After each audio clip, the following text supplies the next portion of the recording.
What happened to the bully in your class? I kid you not, we had a 5-foot-tall bully in our school. He gained favor with some of the bigger bullies, and I suppose that afforded him carte blanche to act like them. Anyways, a few short years after HS, he FD with the wrong dude at a party and they followed him home and shot him dead on his mom's front lawn. Not to the same extent, but there was someone like that at my school. Short little dude who got a big man complex cause of the bigger bullies he rolled with. At an after-grad party he got jumped and someone took a metal rod and branded his leg after they dipped the rod in the fire. Post that incident. He works for a non-profit for kids in abusive home lives. Makes me wonder what he had going on behind the scenes.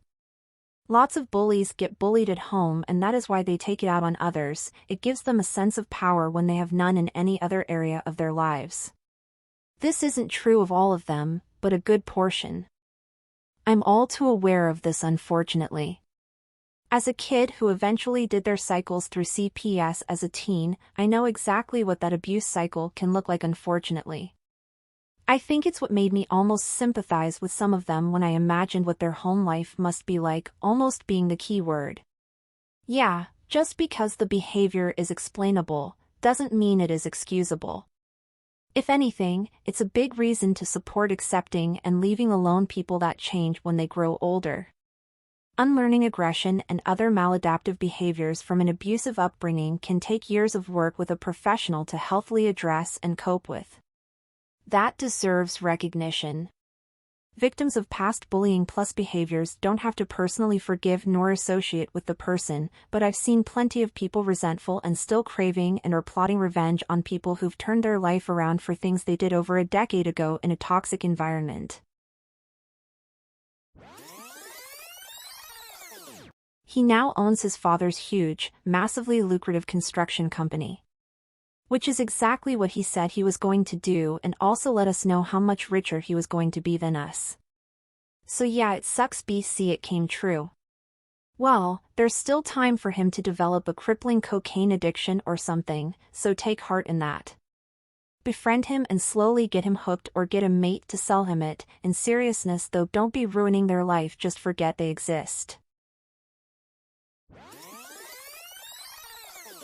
She became an influencer and have tons of followers because people think she is really funny because of how stupid she is.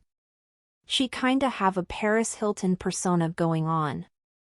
Very spoiled rich girl pretending to be stupid and know nothing about the world. It's entirely not surprising to me that HS bullies can be good as influencers. They live for their crowd's validation, and now with the internet they can have much more than their local crowds. Things like that upset me about the way the internet has become.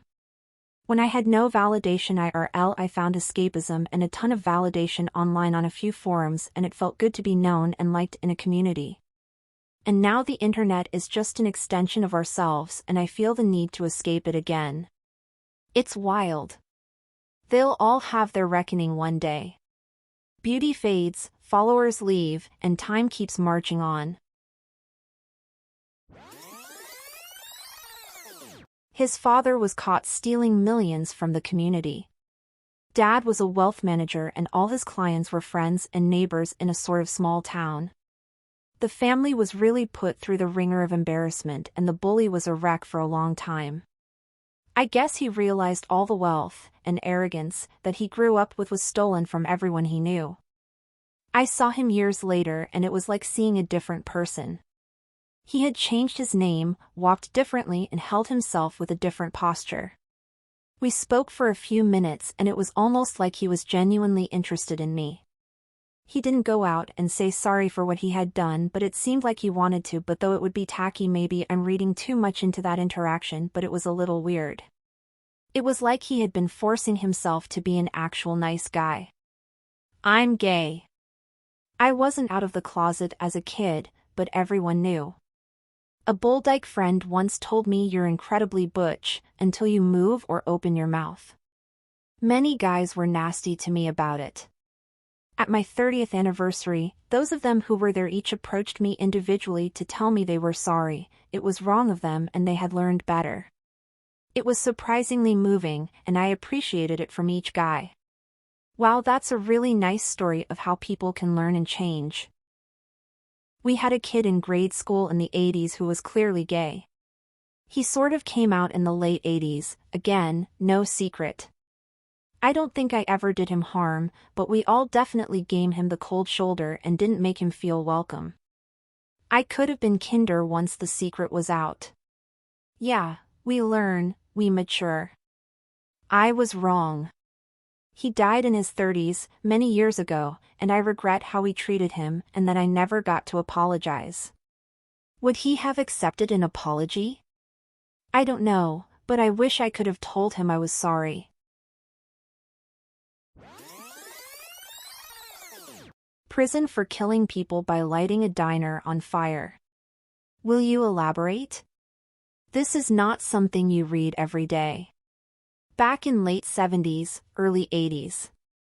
Just read it in paper to no surprise. Think he set it on fire after hours just as arson, but didn't know some staff were trapped in kitchen. Found out he got out of jail years later PA and is in CA prison now, but not sure the crime. Had a kid in my 3rd grade class, late 1960s.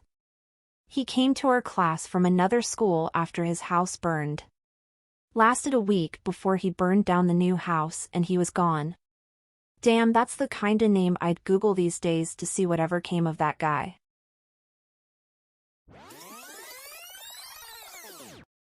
Beat a fellow drug dealer to death during a transaction gone bad.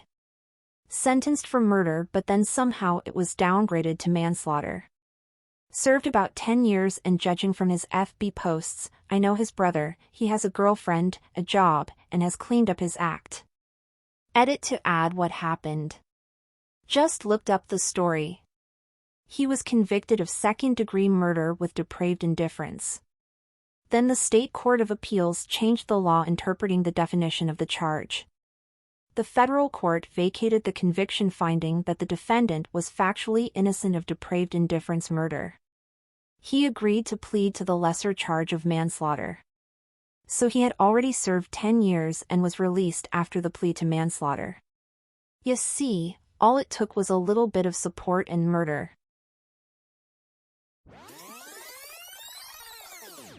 My middle school bully from my class got hit by a car and didn't go to school for a whole year, then he skipped school for the next year, literally the entire year. Then he finally got expelled and I never saw him or heard anything about him. I was bullied so bad by a kid in middle school I switched to a school in the next town over. Ran into him in high school at the YMCA. I had hit puberty by then and was way bigger than him at this point.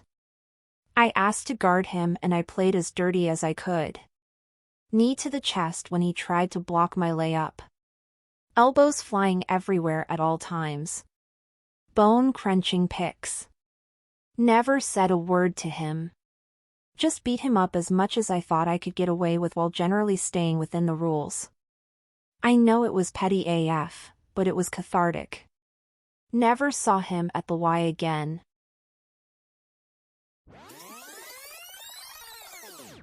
Her father got sued and they lost everything, house, cars, drained their money, all of it. Last I heard she was living in a run-down apartment and working at a small gas station. Do you know why he got sued? He was an anesthesiologist drunk at work, patient woke up mid-surgery. Interesting. Well, he deserved what was coming to him, I guess.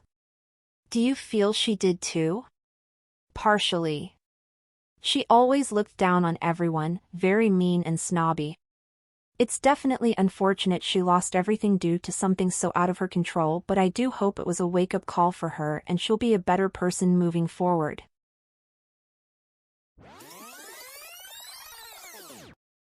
Please like and subscribe for more daily content.